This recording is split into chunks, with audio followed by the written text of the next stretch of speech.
Hi, everyone. Welcome back to another episode of Tuesday Tips. I'm your host, Marin Smith, and I'm Senior Content Strategist here at Grow Schools. As usual, we're here on Tuesday, 10 a.m. Pacific, 1 p.m. Eastern, for 10 minutes discussing all the biggest challenges facing school leaders. And I'm excited to have Sarah Fink back for another continuation of our discussion from our recent webinar, AI in Your School. And I have some starter questions to kick things off, but as always, those who are watching, if you have questions, please pop them into the chat and I'll make sure I get them to Sarah to answer for you. So Sarah, thank you so much for joining us again. It's great to be here. Yeah, thank you. I want to start off with a really broad question, and I think this will help frame the recommendations you give about AI policy, which is our topic today. And when I talk to school leaders right now whose plates are already so full, and some of them are already incorporating AI into their STEM curriculum and are sort of learning a lot and at that cutting edge of how AI is influencing education. And others are thinking, what is this buzzword AI and how does it relate to the work that I do, providing nourishing learning environments for kids? So in other words, they might be thinking, okay, AI seems like more than concerns over plagiarism or kids using ChatGPT to write an essay. So I'm wondering if at the beginning here, you can sort of introduce AI broadly and talk about why it's something that school leaders are going to need to grapple with sooner than later. Yeah, I think that's such an important question. And I want to even reframe it a little bit more so that it doesn't feel like so much of like this like big change ahead of you that everyone needs to get on board with or not get on board with. It's really not a this or that. It's not a matter of if, it's really about when. And I think that avoiding artificial intelligence in the classroom, or developing policies or having transparent conversations within your school community is only going to hurt you in the long run. And so it can be pretty intimidating. There's a lot of technical aspects of artificial intelligence, just like any other digital transformation initiative. But I think the promise of artificial intelligence, both for students, institutions, and for teachers, is pretty exciting. And to really focus on those positive elements, I think helps us be more open to the possibility of what artificial intelligence can do for learning outcomes in particular. So, teachers get into teaching because of certainly not for the paycheck or for even the professional trajectory. It's because they love students and they love working with students and they love teaching and they love those beautiful aha moments. And so I think one of the really big opportunities with artificial intelligence is just that personalized and adaptive learning, really starting to reach students that you may not have been able to reach, given the size of the class or curriculum standards. All of those things are really going to start to transform to be more student-centered, which is actually one of the things we were going to talk about today, to like, what does it mean to be student-centered? And so I think that's a huge opportunity for artificial intelligence in the classroom. And the other piece is just even how it can augment and enhance a teacher, right? To extend the reach of you as a teacher so that you can reach more students in a personalized way, where you may not be able to have that today. Connecting with parents and families, and just making sure that the right information is getting in front of students. They're out there using the internet anyway, right? They're Googling, they've already been doing that for the past decade. So, just imagine that artificial intelligence is doing that, but on steroids. So being a part of that conversation is a really great opportunity to develop the AI literacy for your students and for your community. Yeah, that's a great answer. And I love your emphasis, and you've said this a few times, that it's about augmenting what a teacher does and not obviously replacing what Exactly. a teacher does, which is important language, a little distinction there. Just want to take a quick pause and welcome those of you who are joining us a little after the top of the hour. We're here tackling questions about AI and Education with Sarah Fink. And you can catch all our conversations with experts every Tuesday at 10 a.m. Pacific, 1 p.m. Eastern. So we'll get back to our chat with Sarah. I want to get a little more nitty gritty with these next questions. So you offer some guiding principles for writing AI policy, which is such a valuable thing to offer school leaders who are trying to get started. So I want to take a look at them. And the first one is the student-centered approach that you mentioned a moment ago. Yeah. Can you speak about what this means? Sure. This is really multifaceted, and so think of it coming from a variety of different angles. I mean, certainly as teachers, we look at how do we ensure that the student is reaching the goals that we set for them, in the classroom. So taking a student-centered approach and developing your AI policy really is about one, making sure that students have a voice in the development of that policy. So I think last time we talked about, creating a situation where you have an open dialogue, right? Both with students and with parents and with families, so that you understand their perspective and where they're coming from, and they think they can see themselves in the policy. That's going to really improve adoption. I think that leans into a lot around transparency and explainability too, which I think we're going to talk about in a little bit, but that, being really open and inviting students to have a seat at the table, or representative of your student body to have a seat at the table, helps drive that transparency, so that you're not kind of doing things behind closed doors. I think the other big thing is ensuring that there's some level of articulated privacy protection and ethical use of AI, so that those guidelines are really clear. That, again, putting that from the perspective of the student, how we're protecting students and protecting families, that's a really big deal, and even protecting teachers. But again, it's really about students being able to see themselves in that policy, so that you can ensure that they're going to adopt it and be accountable to it. Yeah, those are great insights. Let's circle back to that transparency and explainability piece, because you focused on that for an article that you wrote for our site. Can you riff off of kind of what that looks like in an AI policy? Yeah, and then a lot of this kind of zones in on the systems that you're using. So, as time goes on, the technology in the classroom is going to start to change, and you'll start to see more artificial intelligence tools and systems being used in the classroom.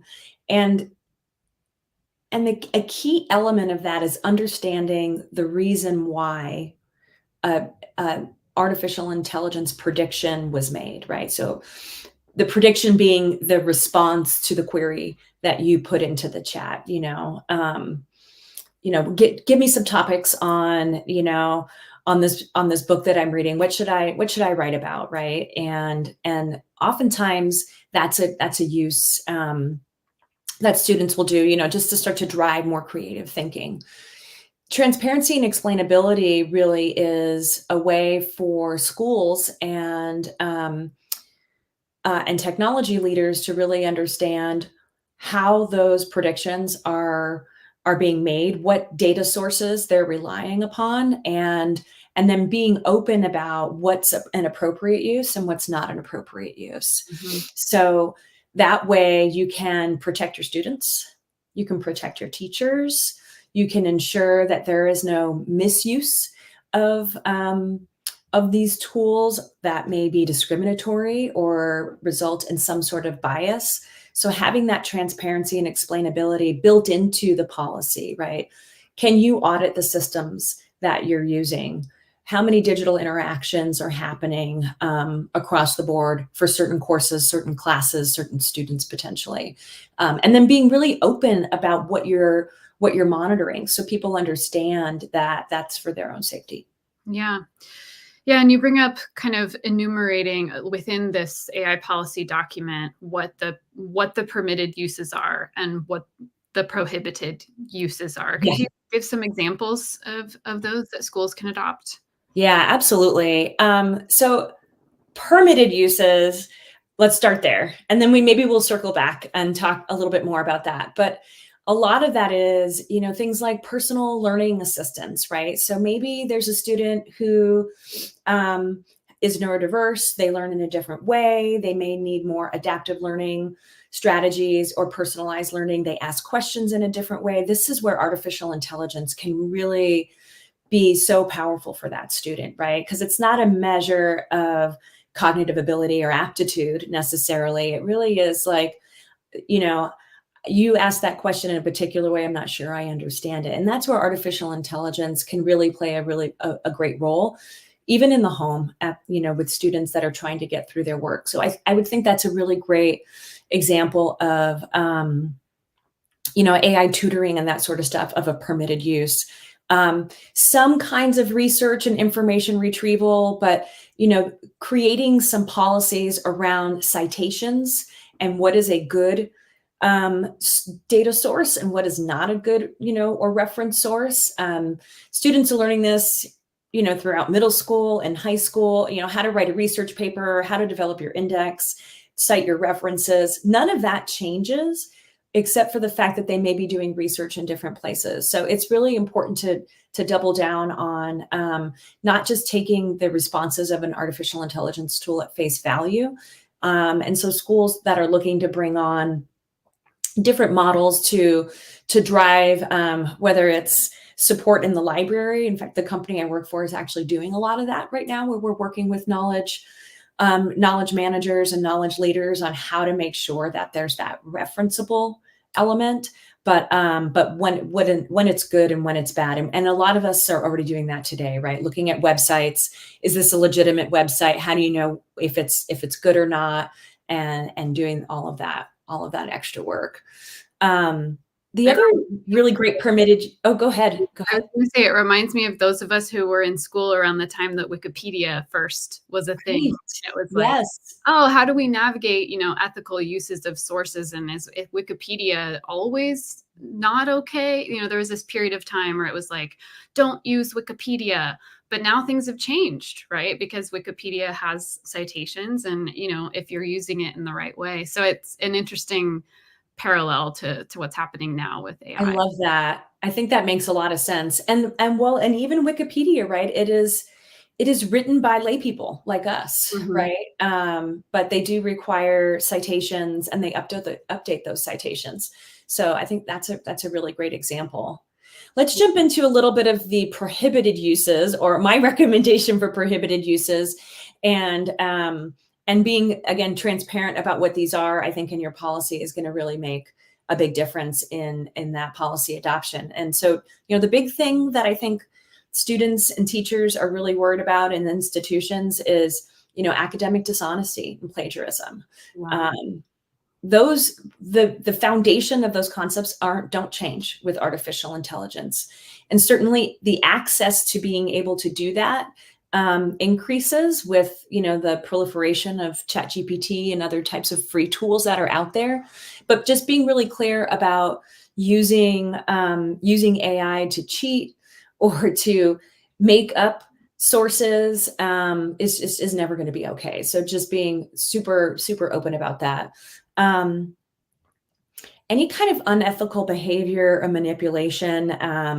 Some of the bigger alarming aspects of artificial intelligence really is around image recognition and image creation.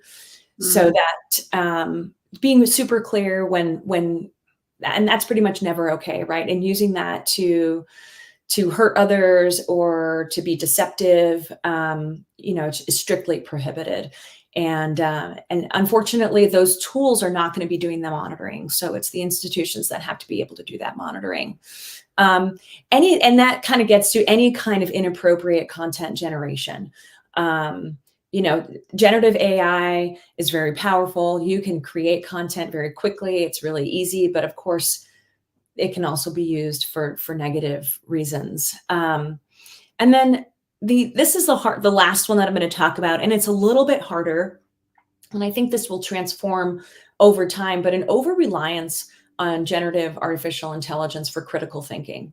So it's one thing to ask it for, give me 5 ideas. I use it a lot in marketing. Hey, I need some taglines around this idea. Make sure it only has 5 words and sounds like it sounds aspirational, right? You can do all those kinds of prompts. But that doesn't replace the need to think through what is it that you're actually doing, right? So not always taking things at face value. This is a little bit more of a gray area, a little squishy.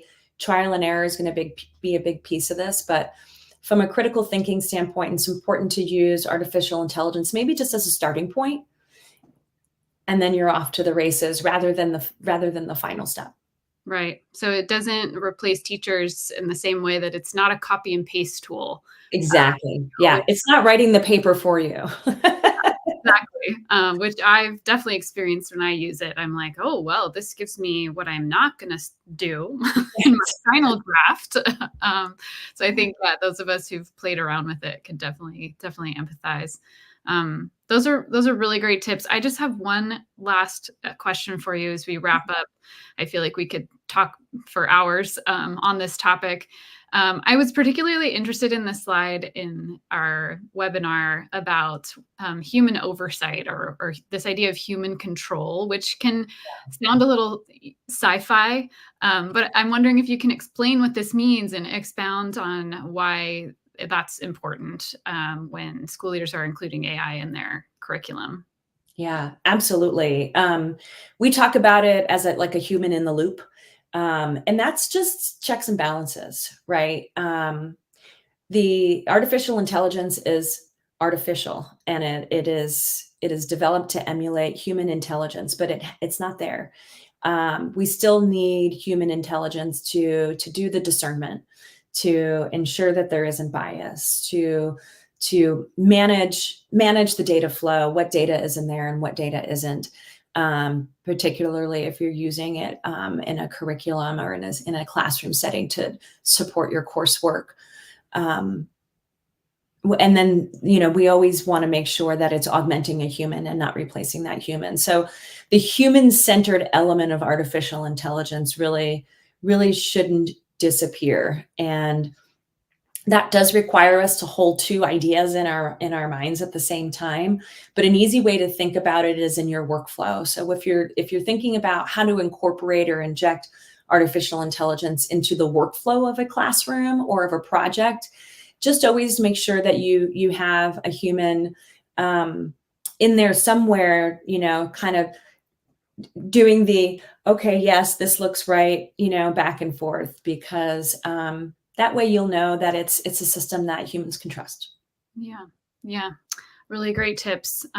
So Sarah, we like to keep these talks at about 10 to 15 minutes. We're at about 18 minutes because, as I said, I feel like there's just so much to discuss when it comes to kind of the future of AI. And I love how one of the biggest tips you gave in the webinar was, this is you need to continually return to documents like this and be updating your policies as AI, grows and changes. So just want to thank you for all these insights on these important policies, especially as we approach summer and schools are, spending time maybe looking at their parent handbooks and their governance documents and, considering how to incorporate these policies.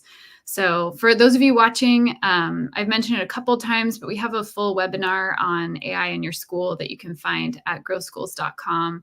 And Sarah also has a great article available on our site called Navigating AI Ethics in Your School that you can find in our library of resources.